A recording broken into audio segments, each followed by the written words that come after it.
I'm going to be doing very late, but finally doing my first impressions on the new ZED creator line. Three fragrances. I'm sure you're all aware of them now. By the House of Zaharoff, Curly Scents, TLTG Reviews, and Second Soul by Justin Copeland. Their new line, they had three original ones. They all came out with new ones again. The first ones were pretty well received. It seemed like Curly Scents was the, most, I guess, hyped of the original ones. Followed by TLTG's Business Over Pleasure. And then it seemed like Justin Copeland's. This time, however, it seems that from what I've seen, Curly Scents seems to be the least hyped. And then it's kind of a tie between TLTG, Evening Mystique, and Second Soul by Justin Copeland. So it's interesting to me. I think a lot of people thought, based on the note breakdown, that of the Immortals from Curly Scents was going to be the best, but it seems like there's kind of a, I don't know, it certainly seems more up in the air, and it seems to be kind of like the least favorite this time around. Now, again, this is first impressions. I will say this. These are going to be as honest as possible. I have not smelled these yet. For what it's worth, respect George. I haven't really smelt a whole lot from Zaharoff. But George is very heavily involved in the community. He seems to be a very nice guy. I also respect all three fragrance reviewers. Call them shills, whatever. I know people have their own opinions on people. But the reality is, when you're, a fragrance reviewer, especially at that level, they're going to do what they can to make money. And certainly if they have their own fragrance, they're going to promote it. That said, again, I support all of them. I respect all of them. That said, though, my opinions of these are going to be my own, in the sense that I'm not, I think a lot of people, and I get it, I think a lot of people feel kind of more inclined to praise Zaharoff as a brand because George is so nice. I haven't smelled his fragrances, so I'm not saying it's not warranted. But I do think there is this kind of, almost like push that reviewers feel, to kind of praise the brand. And I also think a lot of smaller reviewers feel kind of the need to do so as well. Not necessarily in hopes that, they'll get in good graces with George and maybe one day they'll be a ZED creator. But more so, a lot of these, I know anytime these ZED creator videos are made, these ZED creators usually come and comment. If there's a live, they join, which is understandable. Again, they're promoting the brand. I'm sure they're excited as well. But from a reviewer standpoint, I have no doubt those reviewers, obviously, when that individual is on your live, or they're watching the video, you're more inclined to praise that product, as well as a lot of these smaller channels want the promotion. These are obviously bigger reviewers for a reason. And when they're coming on a small channel, there is this inclination to try to appease these individuals so that they promote the channel, they promote the video, or they promote your business if you are, in fact, pushing the product. Again, I'm not saying these are bad. I have yet to smell any of them. They could be amazing, and it certainly seems like there was a lot of work that went into them. And not just in the creation of it, but after the fact as well. I mean, you saw them packing their own, making the samples. I know TLTG, Ross Carlos was heavily involved in that. So I respect that. I respect all of it. But I do kind of see, just from my own, outside looking in, from what I've seen other reviewers, it certainly seems like there is this kind of pressure, or, I don't know. It just doesn't seem... It seems like, let's just say this. I haven't heard a single bad review on any one of the fragrances. And even when it comes to iconic fragrances such as Bleu de Chanel, Creed Aventus, Roja d'Avalisium, from Marley Layton, Rojas, it's hard to find one reviewer who doesn't like it. Okay? And we're talking crazy, hyped, expensive niche fragrances, mass appealing fragrances. So I find it kind of interesting that there hasn't been a single negative or even mediocre review on any of these by reviewers. Okay? For whatever that's worth. that's, again, this is just my kind of opinion, my observation. Anyway, let's get into it. It's enough of that. This is going to be a quick first impressions, and I'm going to actually wear these fragrances, give time for them to develop, give them a real chance to kind of, see how they are. Price point on these, 160 bucks. It is a limited run. It's 120 mil, so it's a decent size for 160 bucks. It's around the price point of Parfums Noir Leighton, at least what you can get Leighton for at discounters, which is also a 4.2 ounce. So it's not outrageous for a niche brand. Certainly not cheap either, but it's not outrageous. They are eau de parfum concentrations. I did think it was interesting, however, on the website it does say, very special pricing, which I thought was interesting because, again, it's not super cheap, but it is a 4-ounce bottle, so it's not bad. So anyway, first one I'm going to smell is of the Immortals. This is by Curly Scents and Zaharoff. It says, the whole kind of inspiration. It says the unisex offering expands upon the exploration and fascination of Greek mythology, now showcasing an ode to the 12 gods and goddesses of Olympus, the sweet nectar of divinity and forbidden temptation that confers immortality to any man or woman lucky enough to taste it. Celebration of the food and drink of the gods, also known as ambrosia, which encompasses the mouth-watering gourmand facets of honey, coffee, coconut, brandy, praline, vanilla, jasmine, absolute, symbolizes the vast flora of Mount Olympus, while the prized fruit of fig signifies sex and fertility. Finally, a woody backbone of sandalwood and oud characterizes a godly and eternal power. So this certainly sounds like, a good fragrance as far as the notes go. Top notes, bergamot, honey, rum, sea salt, coffee, pure brandy. Those all sound amazing. Middle notes, cashmere, wood, coconut, jasmine, absolute, fig, praline, tonka bean. The bottom notes are musk, sandalwood, amber, vanilla, and oud. So, let's get into it. The scent itself, as far as the note breakdown, certainly sounds good. By the way, I got these from Fatboy Fragrances, his decant site. He sent them to me. I can't remember how much I paid for them, but if you're looking for samples, it wasn't too bad. Shipping was great, quick, packaged well. He does a great job. I definitely support his business if you're trying to check these out. Not a bad price. Certainly recommend sampling before buying these at $160 a piece. Unless you just really want to, support the reviewers, and more power to you.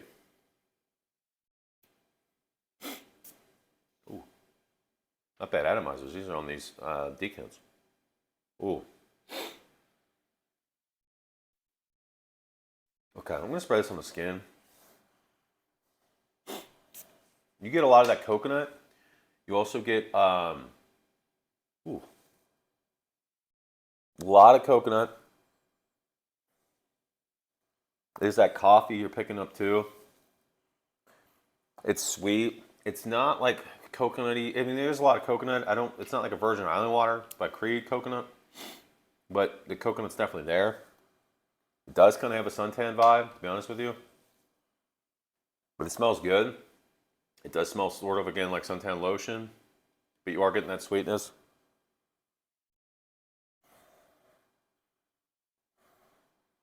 Definitely getting the sandalwood, the coconut, some coffee in there. I don't really know about the fig or anything like that. Certainly sweetness. Again, I don't know if it's coming from the vanilla, tonka bean, praline, who knows. There is a little saltiness to it, though. I like the coffee. There's a slight booziness to it. This is definitely a gourmand fragrance, I would say, leaning feminine, but it is unisex. It smells pretty good. I'm not gonna lie. It smells pretty good. I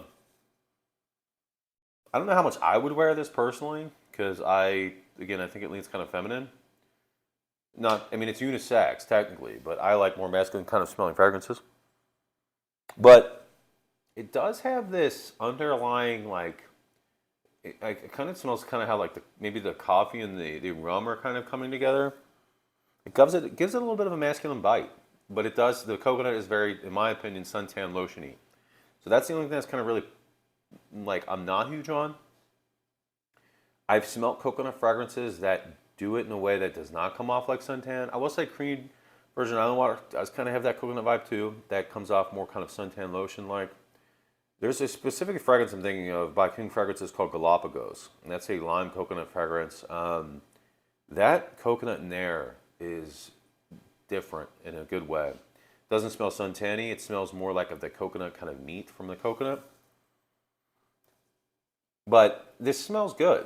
Honestly, it smells like a really good candle, from like Bath and Body Works or something. I'm gonna see how it develops. Again, I'm gonna wear it, give it a really good kind of wear. Let you know. First impressions aren't bad at all. I just think it leans unisex. But I'm gonna wait to give my full review. I think it smells good, like I said. Next up, I'm gonna do. I don't know if I want to do Ross's or if I want to do Justin's.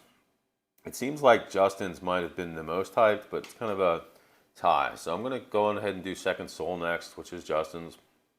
This is, let me see here.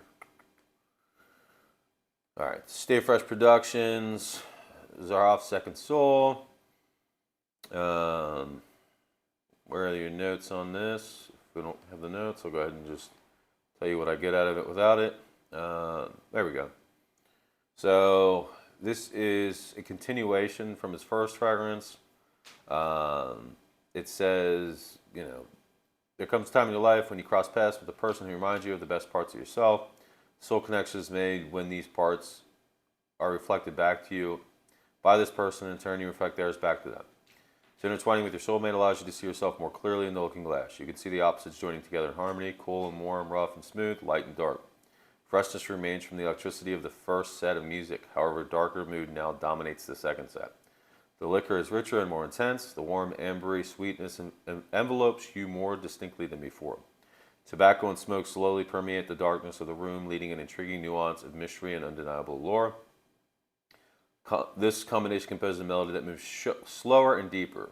It is the tie that binds you to your second soul. Notes: top bergamot, juniper, rum on the rocks, cardamom, nutmeg.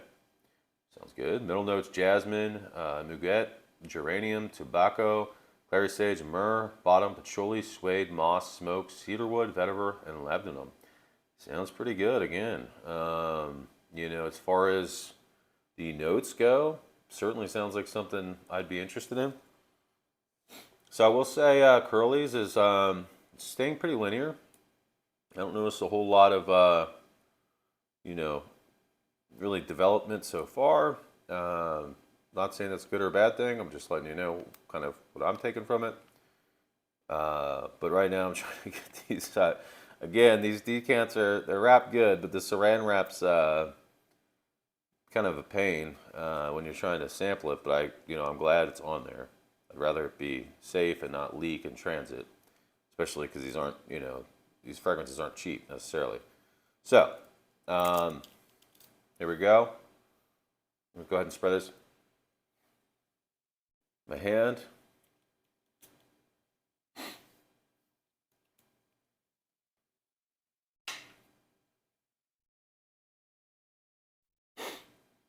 Okay. Smells pretty good.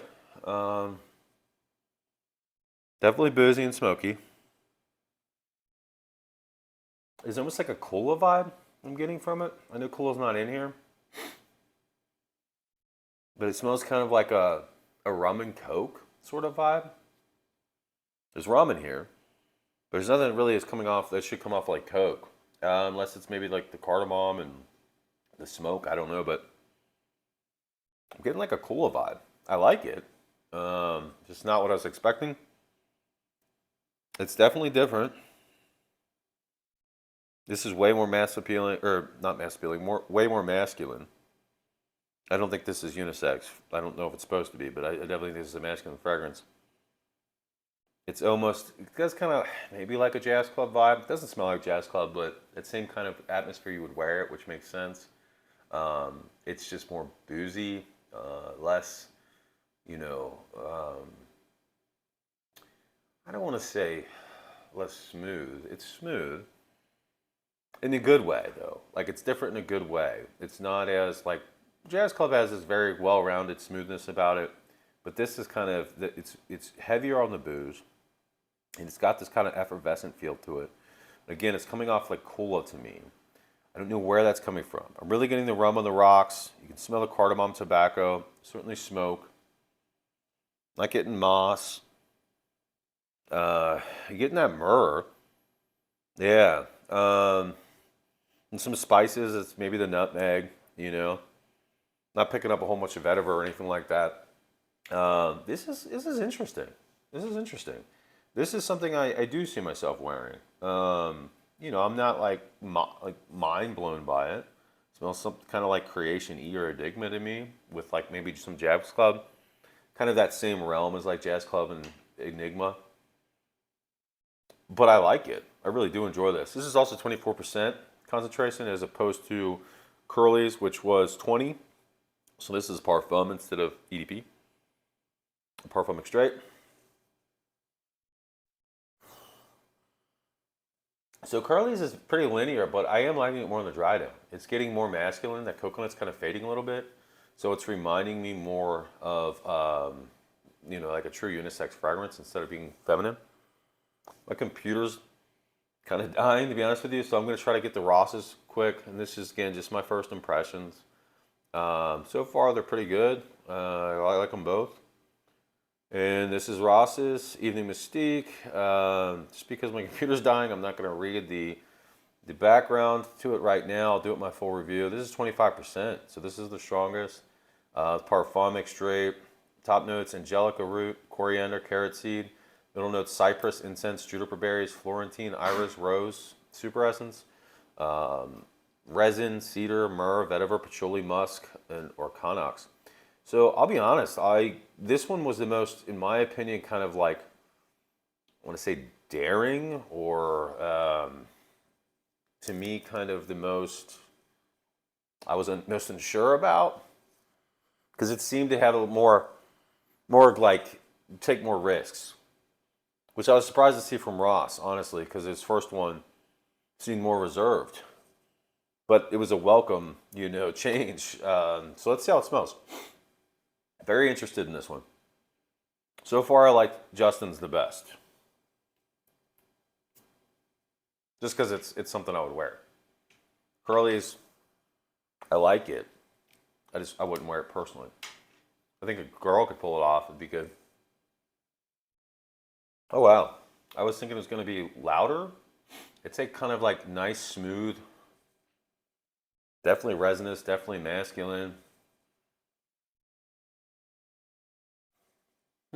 I don't, I heard people say this was a loud kind of fragrance.